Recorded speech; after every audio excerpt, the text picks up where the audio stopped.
shoulders.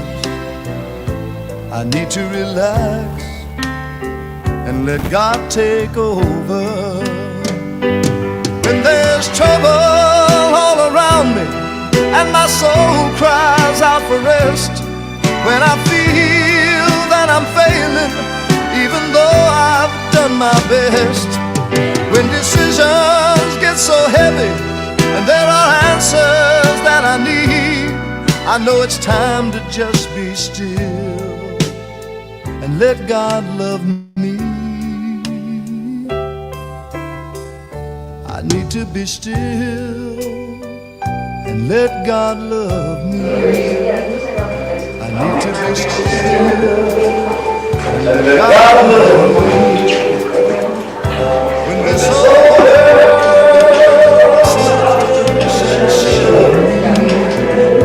I need to be still and let God love me.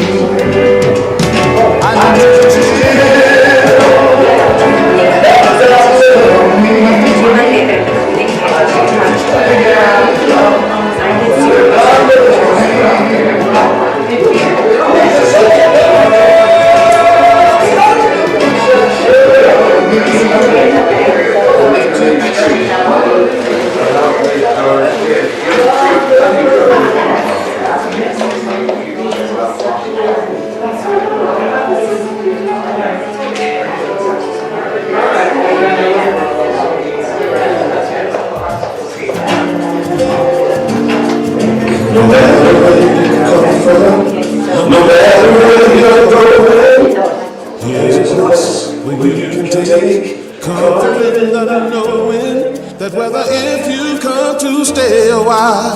Or just passing through, this door is open to you. Come and let's be silent. Come and share a hug. Come, let's pray together. Come love and be loved. From the blissed out to the turned out, from the pampered to the abused, this door is open to you. Come on in, come on in, come on in, come on in. The God in us recognizes the God in you, the God in you. Whether you're black or white or gay or straight, Christian, Buddhist or Jew, this door is open to you. Good morning. I am Reverend Mary. Reverend Tracy, our senior minister, is in New York today, watching some good theater. So I'll be here in her place. And with us today, we have the lovely Jannel. And our steadfast musician, Jeff. And look at me, I sort of had two practitioners today, and we'll see which one ends up coming up, right? Patty Powers and Diane Clements. I just feel really blessed to have both of them here in consciousness. Yes, thank you, with me. So let's get together and here we go.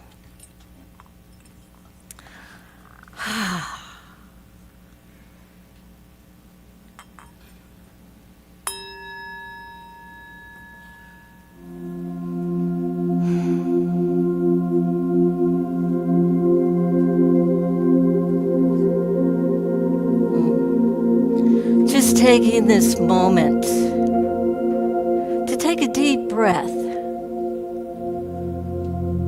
And as you release everything from the morning, what got you here, releasing everything in the afternoon, what you need to do, or tomorrow or the week. We just release that for the moment.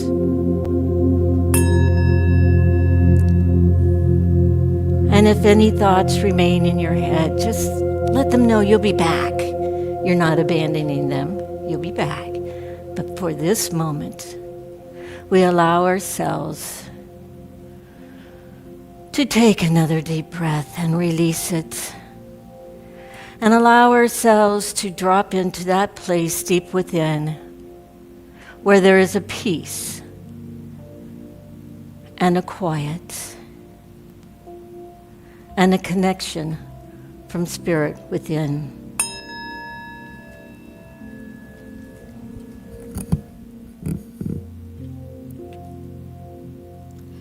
And in this connection, we know that today is blessed. We bless the service, we bless our musicians, and we bless each other. We know that this is a time of peace and a time of listening and understanding. And we are so very grateful to be here.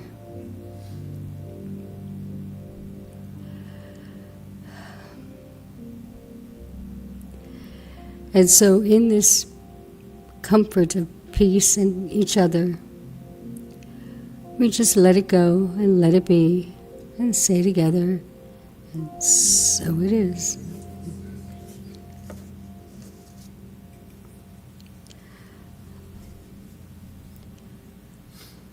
My reading today is from a book that I found in my stuff, and it's a lesson plan from the Science of Mind Institute, and it's by Frederick Bales. The course is called How to Achieve Peace of Mind in a Changing World, and this is a section that's part of Lesson 1. Lord in Bible is law in Science of Mind.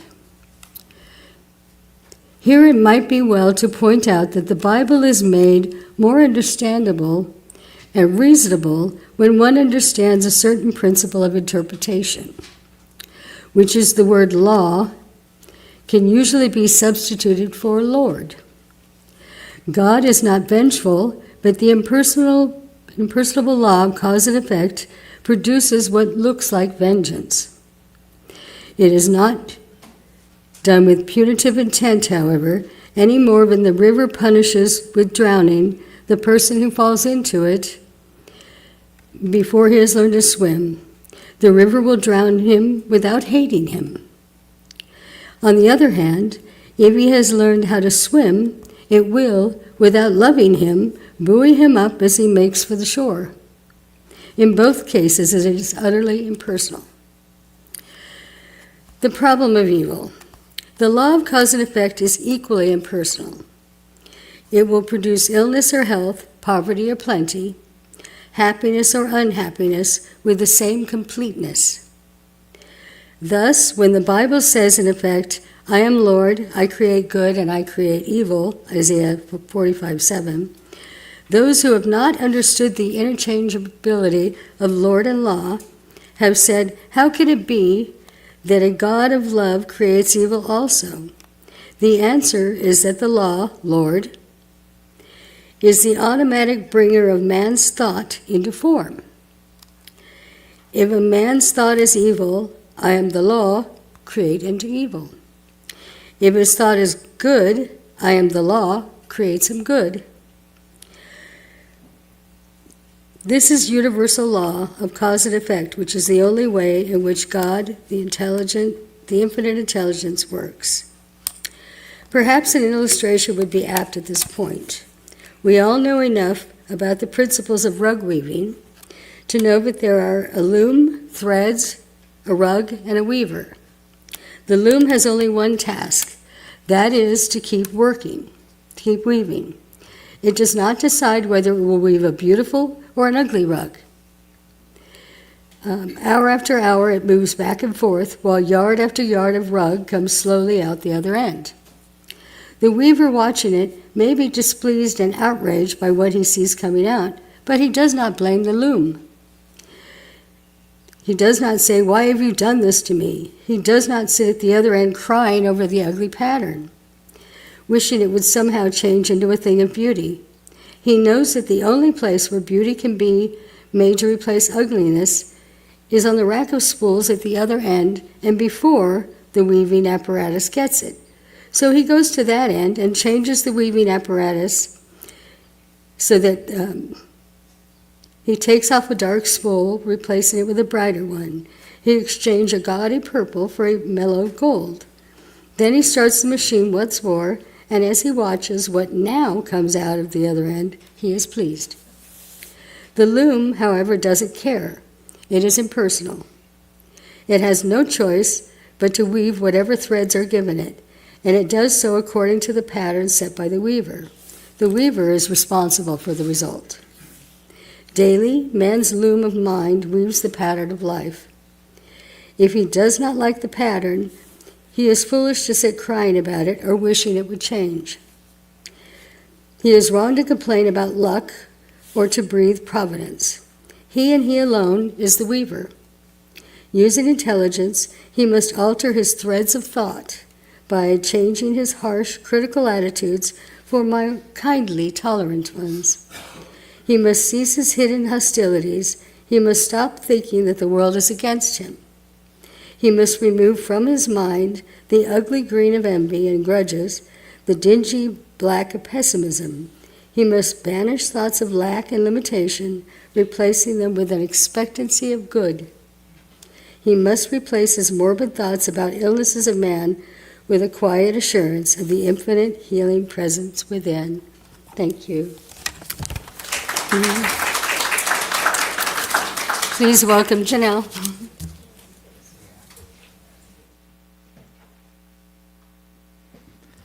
Good morning, everyone.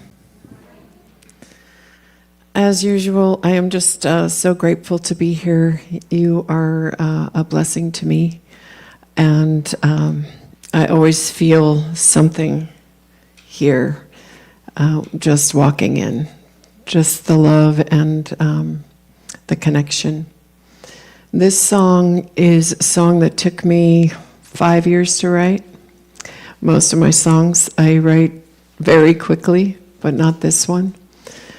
I call it my epic song, not that it's so great, but because it took so long.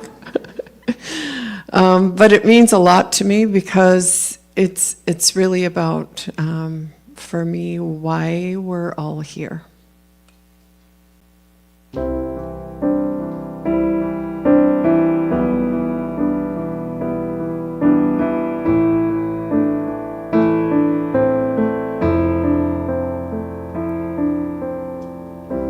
It doesn't matter if the planets fade away.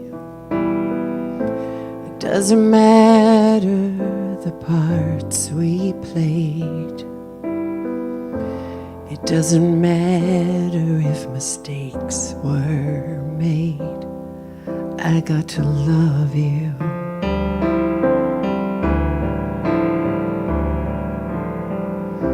It doesn't matter if I occupy your mind. Win or lose, I had my time. It was part of my design to get to love you.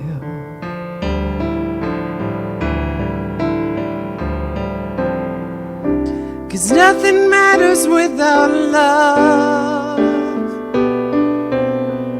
If I didn't show you, then I never showed enough. You're my heart, my rock, my blood. There's nothing here to judge. I'm drowning in the flood, here for the sake of love.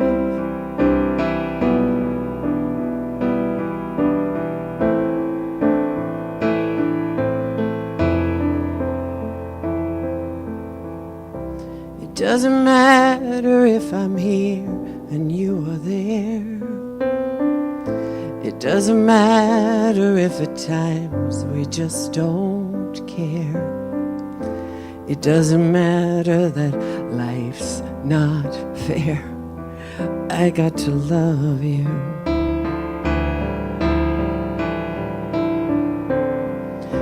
Don't be confused by my words. I'm not grieving, I'm not hurt. I got to love and love works, and that was worth it all.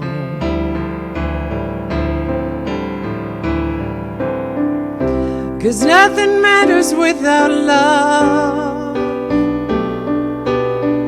If I didn't show you, then I never showed enough. You're my heart, my rock, my blood. There's nothing here to judge. Leave me standing in the flood, here for the sake of love.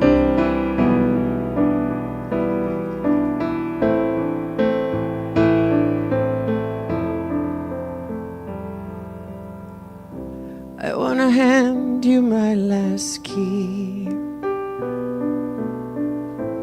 It's the only thing I really have to leave. May this be our legacy. I'll pass it down for you to see. There's so much more that we can be when we're here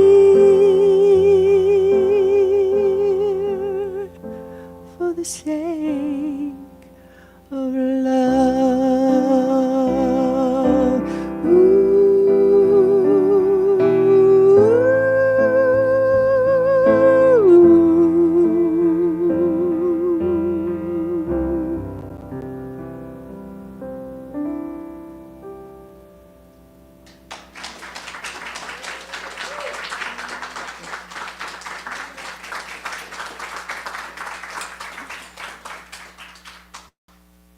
Whew. Jannel. Yes, that.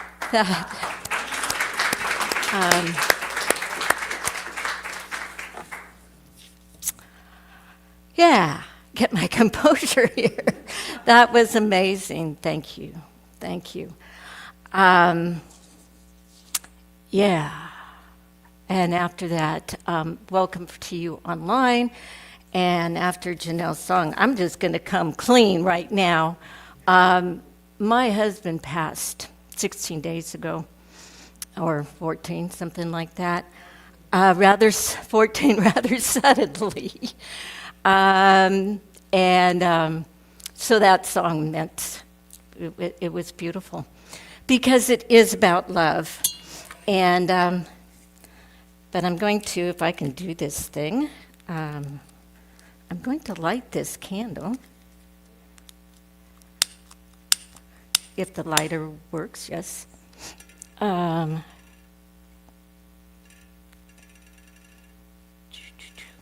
loving detachment. Please excuse me. So the theme, I knew that I was speaking today, and I thought I'd just be fine, but I didn't know Jannel was singing. The global theme for this month is the flowing with the comings and goings. And today's theme was navigating the tides of life. There are no accidents. That's the theme that Jannel sang, and that I'm here to speak to you today as I speak to you from my heart. And we go through these things because there is a part of life where we have to navigate these comings and goings and these tides. My dad used to say that there's nothing guaranteed but death and taxes, but he was wrong. There's nothing guaranteed but change, of which death and taxes are part of that change. What about this change? And Patty, I hope you don't mind, but I remember roughly 20 years ago in practitioner class, our next class was on change. And Patty goes, "Oh, no sweat, I'm cool with change." Yes, exactly, Susie. So the next week she walks in and she goes, "I am not cool with change." Change is a tough one. I don't think anybody is totally just cool with it. So how do we deal with that? What do we think? We're moseying along, doing our best, right? Just kind of trying to keep things going, and boom, something changes, someone changes. And we're going, your whole body stiffens, right? When this happens, your whole body stiffens up and you go, wait, I didn't ask for this. But sometimes we did. But when it comes, we're just surprised. What about this change and our resistance to it? Well, we know that our resistance to change often even sabotages our goals. We have this goal of becoming or attaining, and when I get this, I'll be this, right? And we're, trucking along, moving on our way towards that goal, and all of a sudden, snap, we're right back where we were. I call that the rubber band of the ego.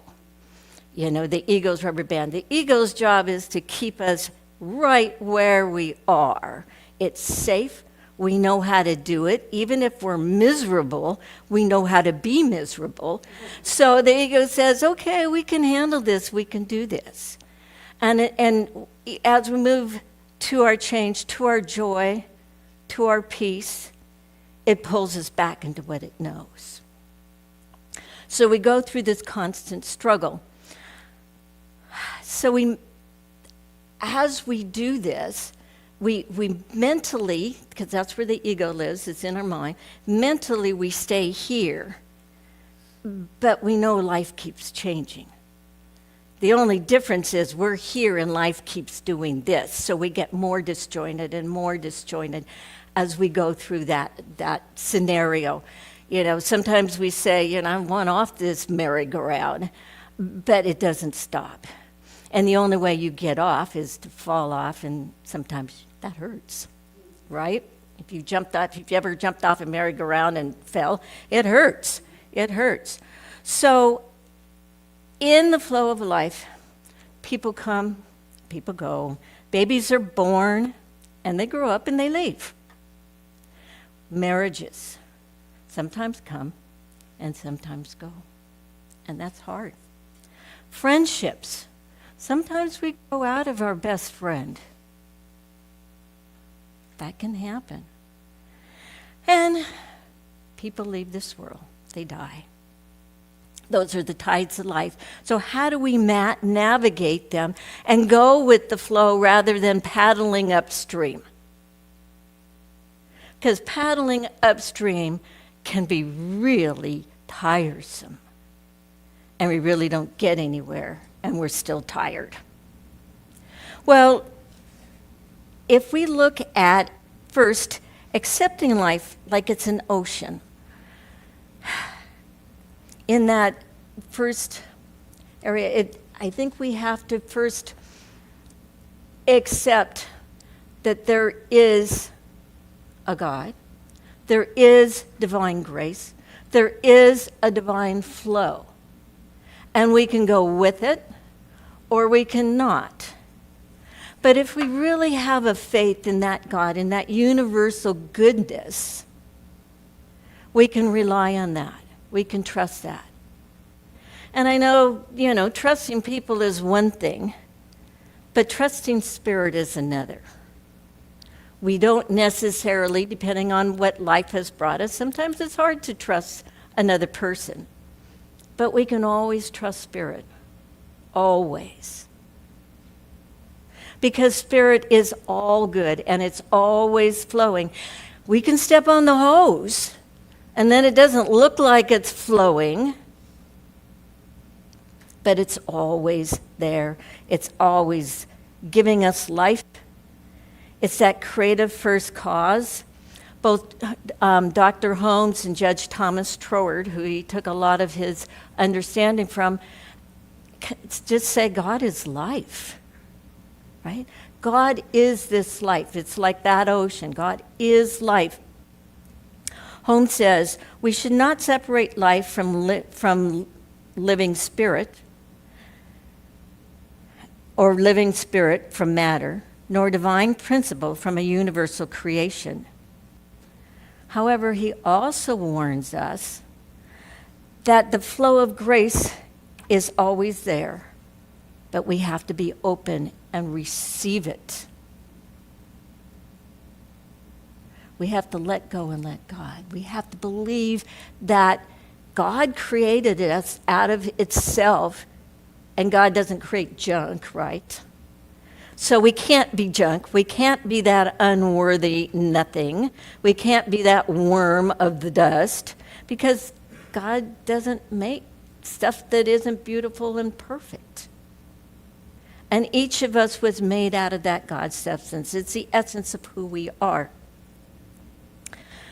We can fight a life event, or we can remember that God is there. And while we have challenges, we will never have a challenge that we can't meet, that we don't have the resources. So let's get real.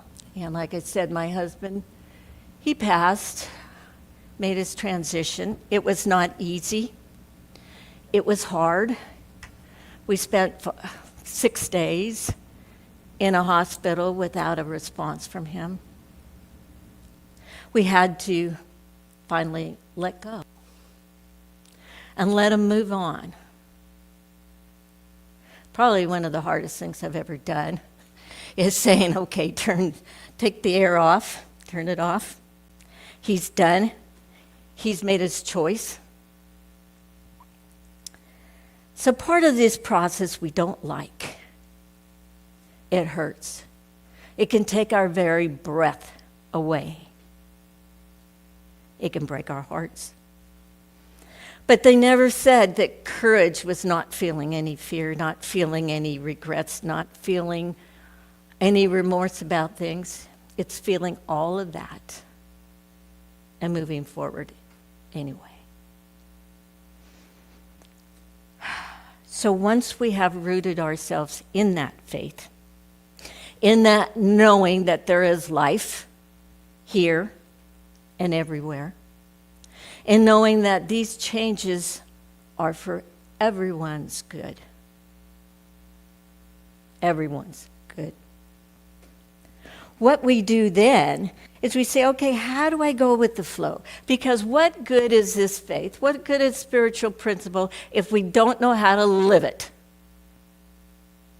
I remember when I was taking all my classes through to become practitioner, I probably was the slowest one and ever to get to that point, because I'd take one class and say, okay, I got to live this thing. If I can't live it, I'm not taking the next one. And so it was very slow process. But we need to understand that we have to live it. I kind of look at it as the sailor on the ocean, that old sailor, if you can imagine in your mind, that old-timer sailor in a ship that's out on the water. He knows the ocean, right? He knows it in his heart. It's not an intellectual communication that he and the ocean have. He feels the ocean. He feels each wave, each rise, each fall, and he knows it. He knows the currents. He knows the weather. He knows the response. He knows what's going down deep within and above.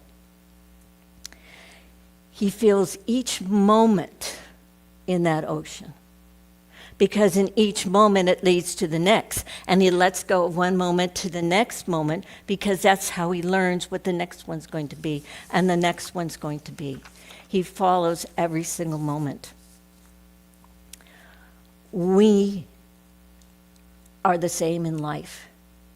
If we really want to know and to be able to navigate those waters, we need to have that communication with the ocean, with life, with that universal, that spiritual universe, that divine universe, divine intelligence. Listen carefully. The sailor doesn't speak a lot to the ocean. He mostly listens. He listens intently. And if we listen intently to spirit, we will know how to navigate. We will know the flow. We will know how to move our ship from one way to the other. We will know how to get ready for any kind of climate, any kind of water. Sometimes the water is calm, and we can move calmly with it and quietly. Meditation helps in those calm waters because we can go deep within and listen carefully. But sometimes those waters are stormy. Sometimes they're not what we expected, or sometimes they're even what we expected, but we don't feel how we thought we would feel when it happens. Chopra says, well, before I talk about Chopra, I'm going to say in the stormy waters, what I find to be more helpful is to do some prayer and affirmation. Sometimes I just have to remind myself over and over, God is my source, God is my power, and God gives me everything I need to handle this. Everything. And in that knowing, I can relax because it's no longer me that has to do it.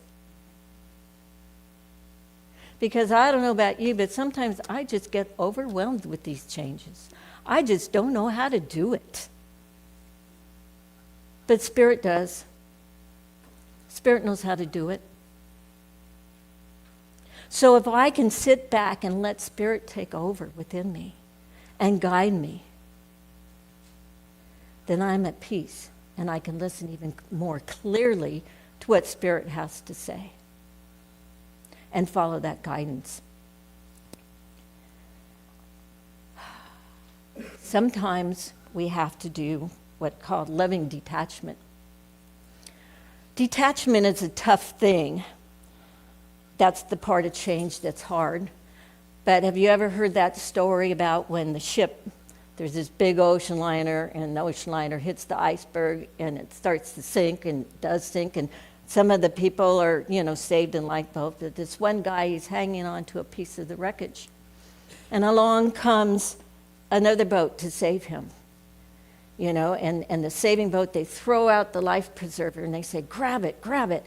And he goes, I'd have to let go of this wreckage in order to grab it. And he won't let go of the wreckage. And we know how that story ends. He drowns because the wreckage eventually sinks when the life preserver was there. So we can either detach, or we can drown ourselves in our victimhood and our misery and our sorrow and our griefs. Or we can reach for that life preserver. So Chopra says detachment. He says the real meaning of detachment is not that you are not involved in the world, but it has to do with how you respond and react to the world. If you are completely absorbed in the events that happen to you in the world, then you will be at the mercy of everything around you.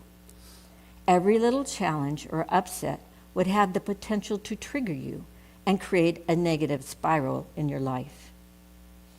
If, however, you take the time to develop a higher state of awareness, you can become aware of the origin of negative emotions and begin to detach from them. You detach from your desires while still wanting them.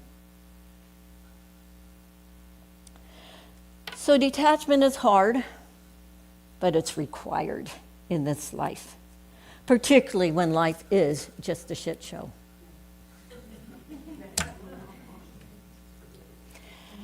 It requires us to let go and to move on with faith.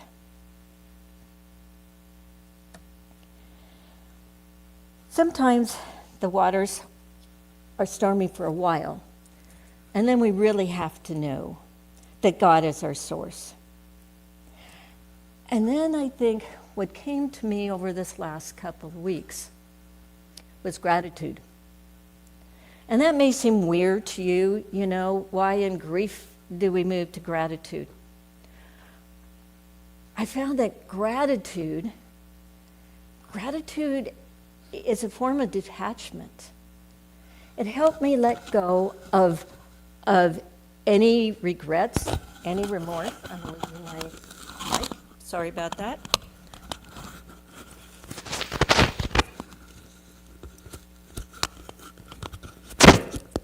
Sorry, Ed. Sean.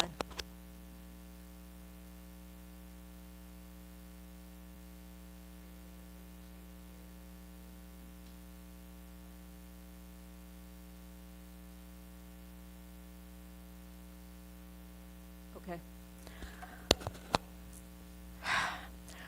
What I found is that gratitude really helps us open the heart. It helps us be kind. It helps us be one with each other. When Tom passed, my first thoughts were, how come I wasn't nicer in those last few months when things were that shit show, when he just wasn't doing well at all?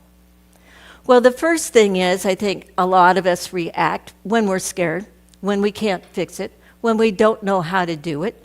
You know, we act like we're angry, and we're not. We just don't know how to do it. But the deeper thing, the second thing, and more deeply what came to me was the tendency to focus when you're in a relationship on what the other person isn't doing, or dreams that didn't happen, or all that, it woulda, coulda, shoulda, all of those things. When we're in that woulda, coulda, shouldas, and why doesn't he or she, and why don't they, and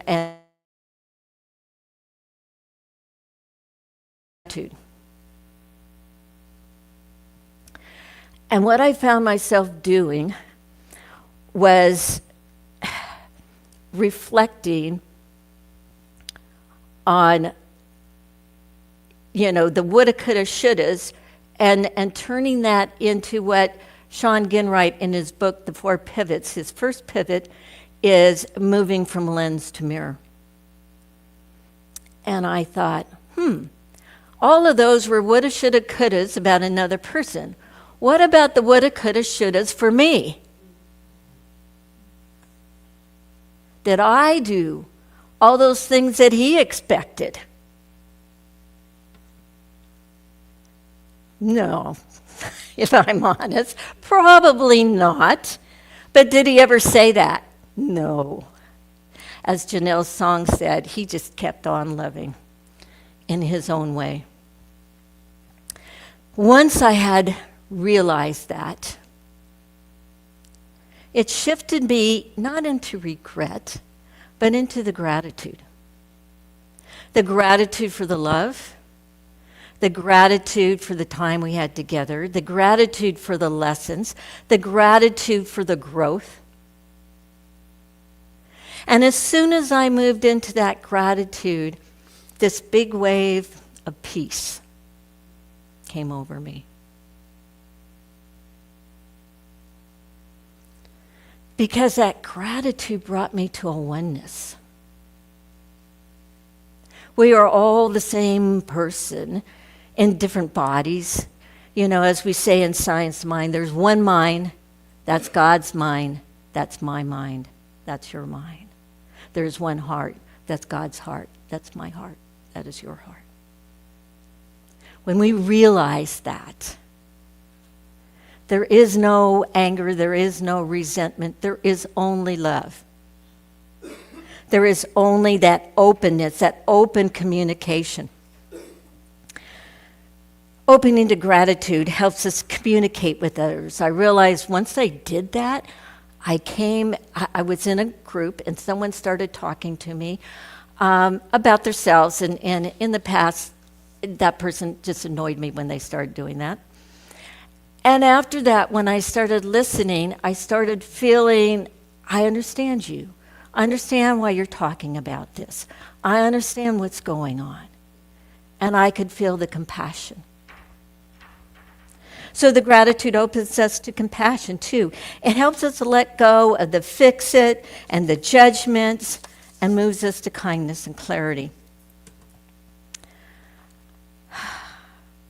So these important things, this compassion, is really most important when we have those big changes. As Viktor Frankl says, when we no longer are able to change a situation, we have to change ourselves. That's what it comes down to. And John Gidwright talking about this pivot. It's his 4 pivots. And yes, in those big changes, we need to pivot. Remember the sailor on the boat? At a certain time when that weather or that wind changes, boom, he pivots. You know, that, I don't know what you call that thing that moves over, but you better duck because it's moving. The what? The rudder or something, a router, yeah, I don't know, but it moves. And sometimes we have to pivot. Sean Gidwright says, a pivot is a small change in direction from a single point where we are. It means that through one small change in direction over time, we can get to where we want to be. A pivot is not a complete abandonment of what we know, but it braids together what we know with how we feel and who we wish to be. For example, in basketball, a pivot requires 4 interwoven seamless traits. Number 1, stop momentarily and reflect on what is happening. 2, have the awareness of relationships of other players around you. 3, maintain focus on your goal without distraction. And 4, calmly and confidently flow another direction. A pivot involves renewing our sense of possibility, transforming how we see the world, and shifting our values. So the comings and going. When Tom and I got married, there were shifts. He liked things cold at night when we're sleeping. I like to be warm and cozy. We had to really figure out who was going to make the dinner. You know, it worked for him to make dinner for 6 months, and he goes, yeah, I don't like this so much anymore. You know, you figure it out. He was a impulsive buyer, and I'm a methodical buyer. Every boat we looked at, yes, this one, let's buy it. And I would say, no, let's go home and sleep on it, and I make the list of the pros and the cons. I was the spoiler. No fun.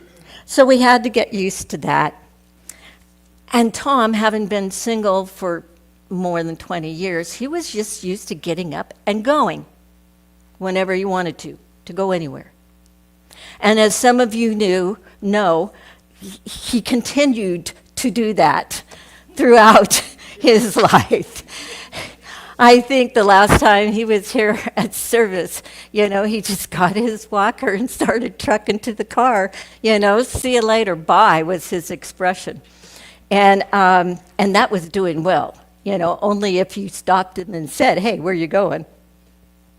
So those were changes. His passing, as I said, created some greater changes. I dealt with the fix-it and the overwhelmed, and why not be kinder? And then the deeper message that I've told you about, the focus on our choices and behaviors.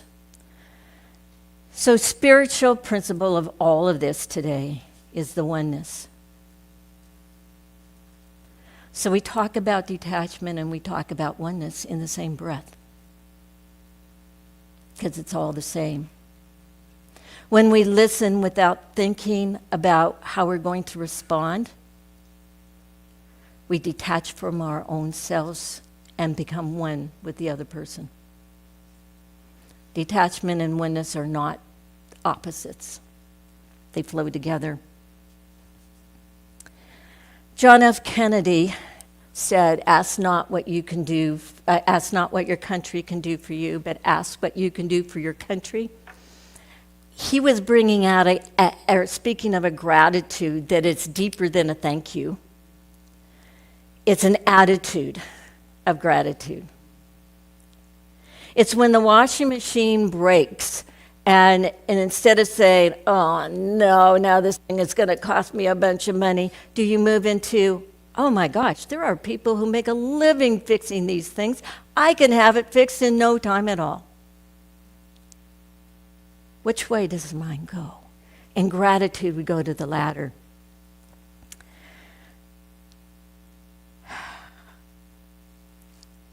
Same with what somebody else, in gratitude. When somebody does something that we're just not sure of. I remember Dr. Pat, when she was here on a Sunday morning and somebody would do something that just was not what she'd wanted, she'd take this big breath and then, and it was gone.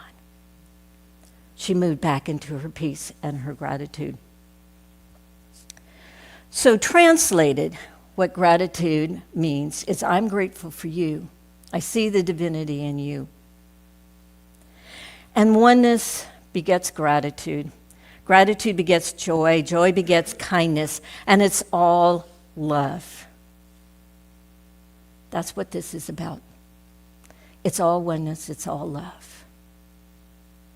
So we let go and let ourselves be in that oneness and that love. Namaste, Ubuntu, and I am grateful for you. Each and every one of you, and all those who came special today. So we'll take this into a prayer, because that prayer gives us that connection, that oneness with the divine spirit within. And when we know that that divine spirit within us and around us and all about us is here present, the love of God surrounds us.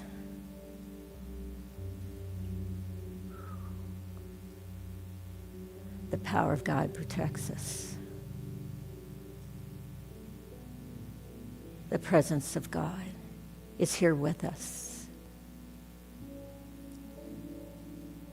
And that God, that Spirit, lives and expresses through each one of us.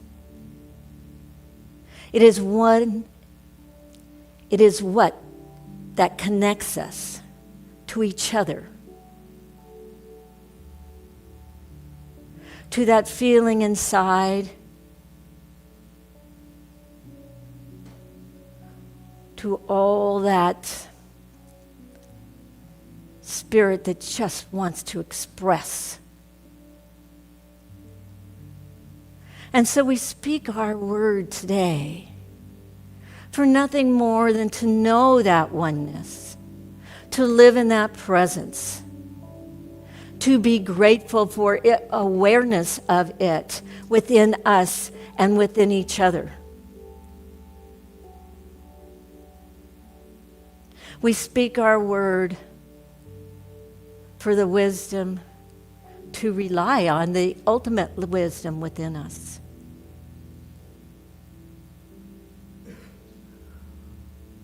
And to navigate this human life with the heart and guidance of the Spirit within. And so staying in that gratitude every moment, every day, we let go. We surrender only to that presence.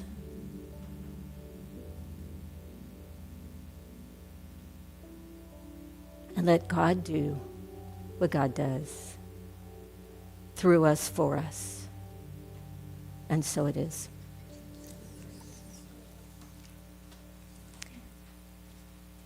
Jannel.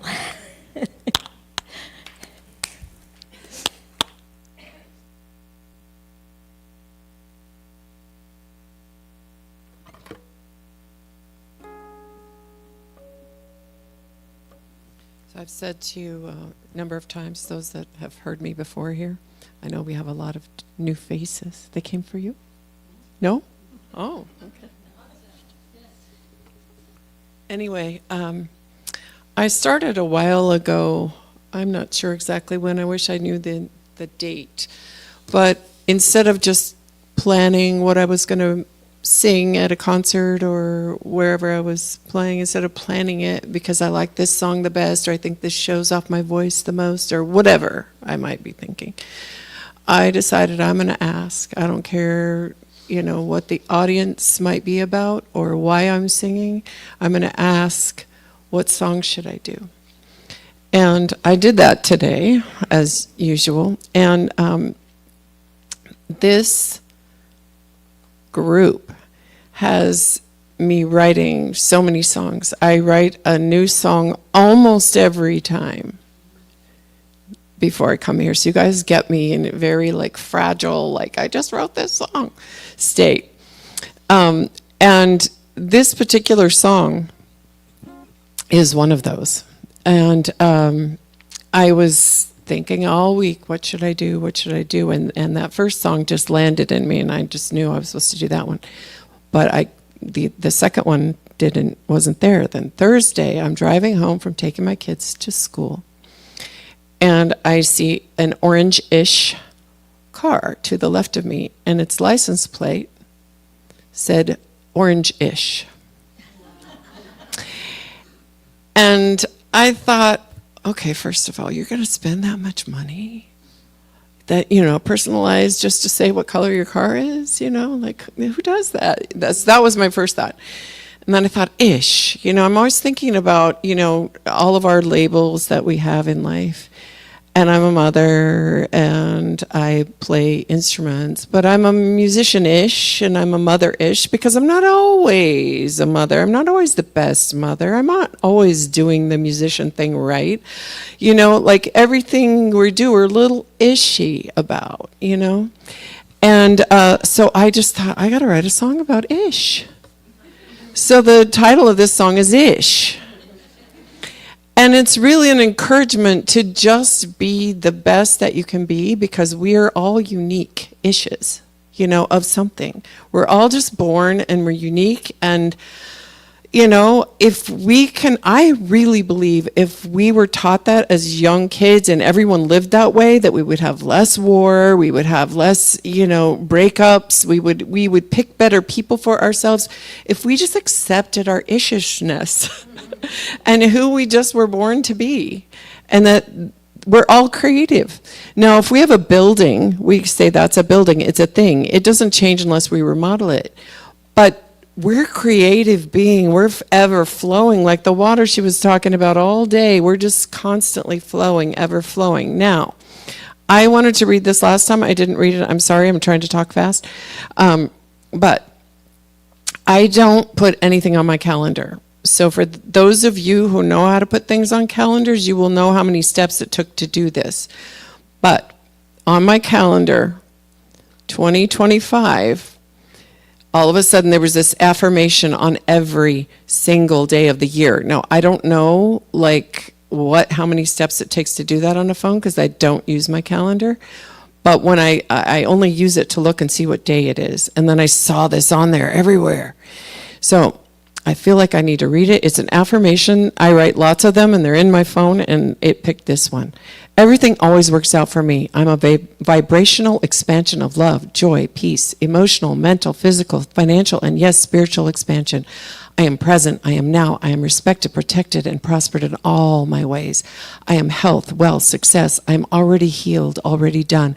I am open to more good, and I am expansion to receive more good. I am God's child. I am ageless. I am timeless. I am solution. I am loved. Yes, I look like, think like, feel like, talk like, and sound like, act like, guide like, breathe like, taste like, exude like, expand like, sing like, write like, touch like, trust like, and smell like beautiful, ever expanding love. Every day it comes up. So, ish. Be ready for the ish. And I just wrote it last night, just so you know.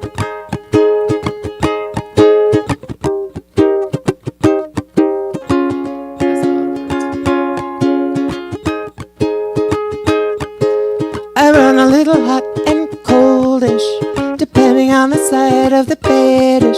Or maybe it's just the weatherish. I give credit to the shiniest objects, robbing my attention and logic. I fall in the abyss of the imperfectionist. Then I remember I'm just human-ish.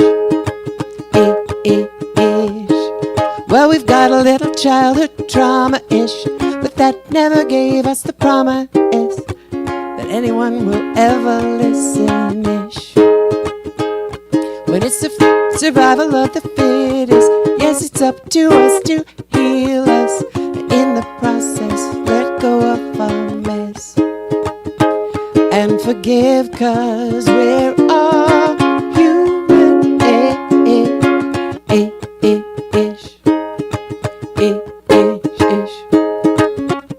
We'd all be better off if we'd accept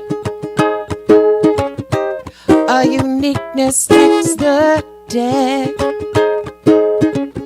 We're all born as pearls and diamonds. This world cannot define us. At times we get a little obnoxious, thinking everything we do is the richest. Then life takes us back to the ditches we've been digging in our whole damn lives, looking for signs of life, and in spite of all the slips, life becomes a gift, and that's what makes us human-ish. We'd all be better off. We'd all be better off. We'd all be better off.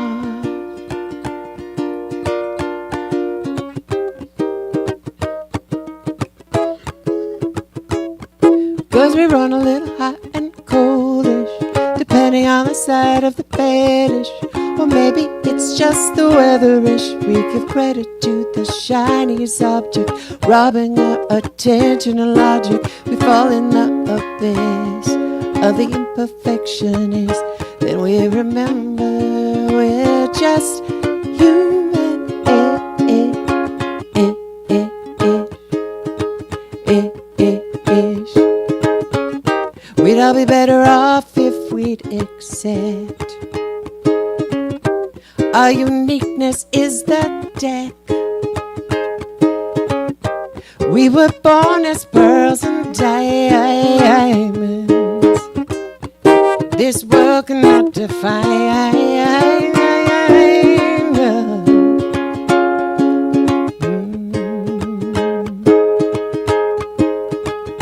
So remember, we're just human-ish. Sing that part. Ish. So remember, we're all human-ish.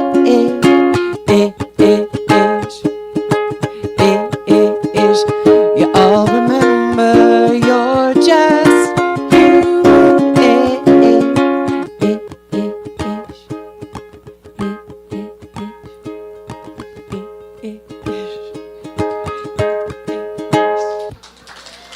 Thank you.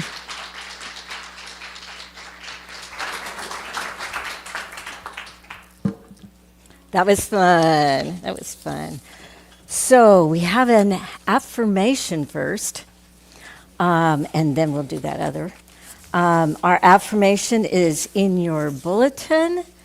I will say it and then repeat it after me so that those online can say it with you. I flow in the sways and the pivots of life.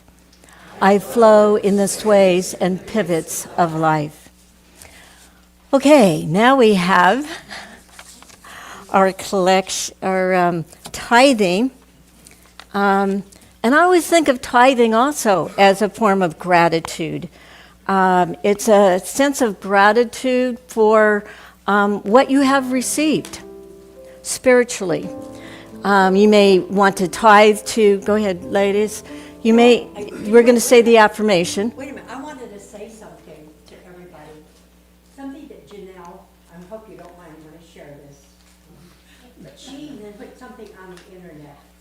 I love you, and there's nothing you can do about it. Isn't that beautiful? Yeah. I love that. That's going to be mine. That's going to be mine. I love you, and there's nothing you You can do about it. So let's do our affirmation together. Okay. Divine love through me blesses and multiplies all that I am, all that I give, and all that I receive. I am prosperous now.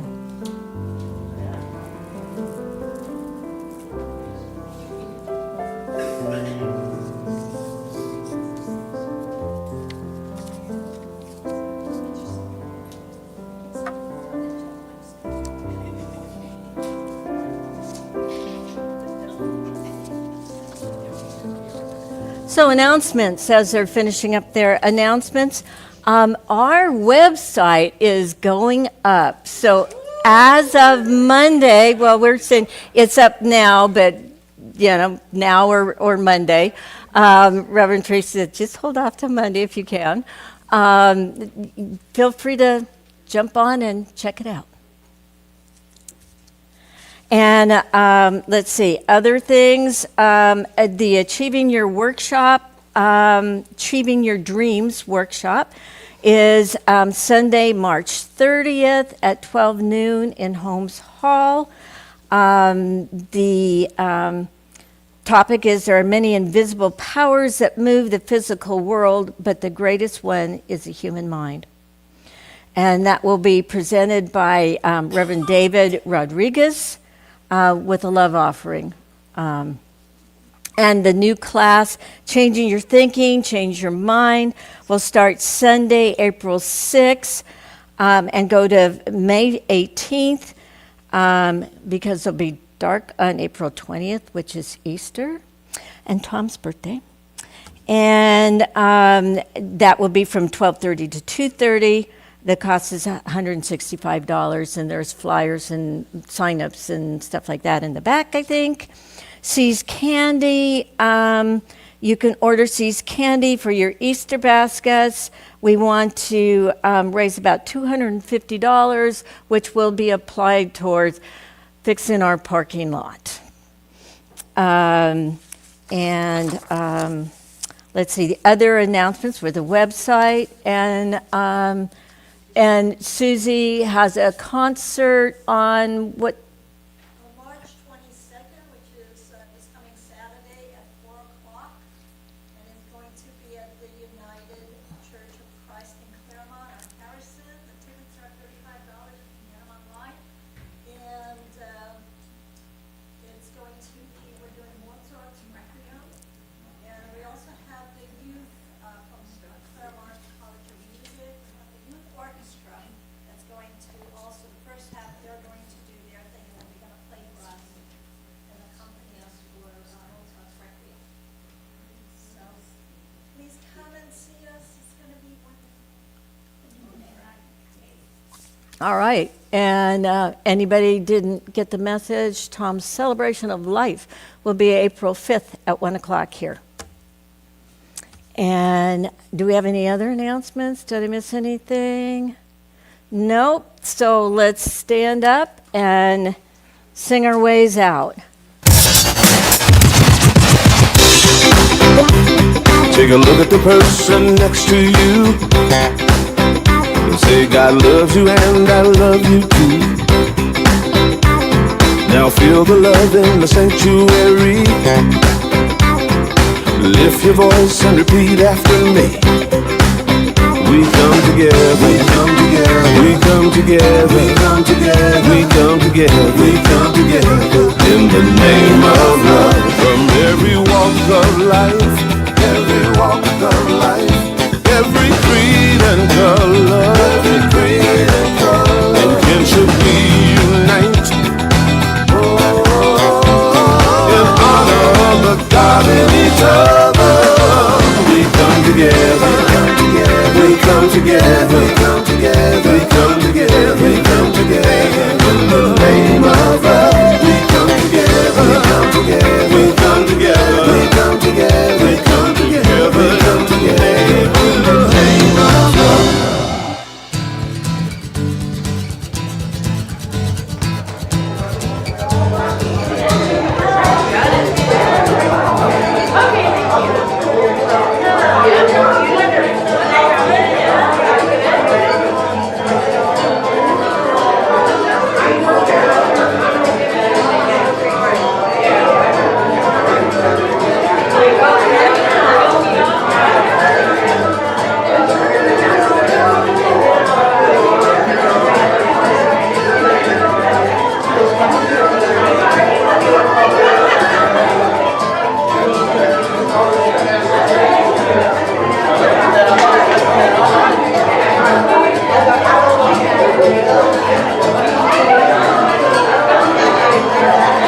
What email? I sent you an email earlier talking about 8 o'clock. Oh, I didn't see it. Okay. I'm sorry. Because I'm working the egg graphics.